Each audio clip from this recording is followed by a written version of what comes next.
शुभूची एवढी हिंमत, माझ्या नावाचा गैरवापर करून मलाच फसवतोय.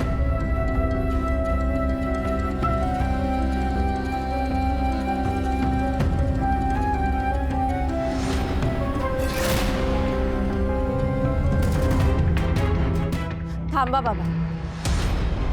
बाबा मला सांगा, त्या नीच विक्रम घाडगे पाटलांवर खरंच तुमचा एवढा विश्वास आहे? अहो, त्यांनी आजवर तुमच्या विरोधात किती कारस्थानं केली सगळं विसरलात का? बाबा आणि शुभू जो तुमच्यासाठी स्वतःचा जीव द्यायला सुद्धा तयार असतो, तो तुमचं नाव वापरून कोणाला तरी धमकावेल असं खरंच वाटतं का तुम्हाला? असं वाटतं मला. काही मात्र विश्वास उरला नाही त्याच्यावर. माझ्या पाठीमागे माझ्या मुलीला जो फसवू शकतो ना, तो स्वतःच्या स्वार्थासाठी काही करू शकतो. धूळ फेकले त्यांनी माझ्या डोळ्यामध्ये. आज जाणीव होते मला. नंदाक्का जे म्हणत होते ना, ते बरोबर होतं. माझ्या विश्वासातला माझा जवळचा प्रत्येक माणूस मला दगा देतो. आधी त्या शिरीष घाणेकरांनी पाठीमध्ये वार केला आणि आता हा शुभू.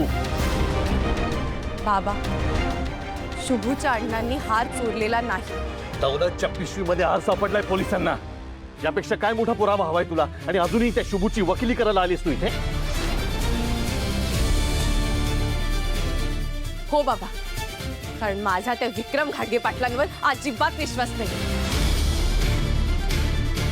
अहो, आज जे काही ते सगळे पत्रकार घरात घुसले होते, उद्या टीव्ही चॅनल्सवर, न्यूजपेपरमध्ये सगळीकडे आता बातमी पसरणार. शुभूची आणि बिचारा अण्णांची किती बदनामी होईल.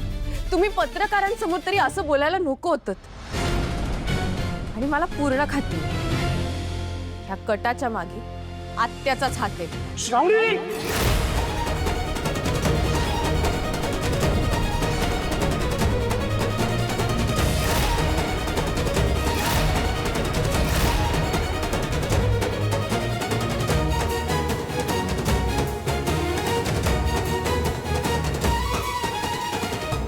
ठीक आहे, आता तुम्हाला माझं बोलणं पटत नाहीये ना, पण एक दिवस तुम्हाला नक्की कळेल की मी आणि शुभू खरं बोलत होतो. नंदाक्काबद्दल मी एक शब्द ऐकून घेणार नाही. श्रावणी, शुभूलाही ठणकावून सांगितलंय, तुलाही सांगतोय.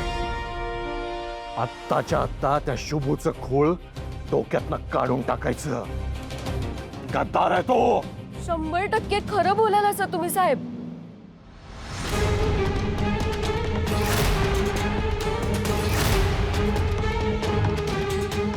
तुझी हिंमत कशी झाली या घरामध्ये पाऊल ठेवायची?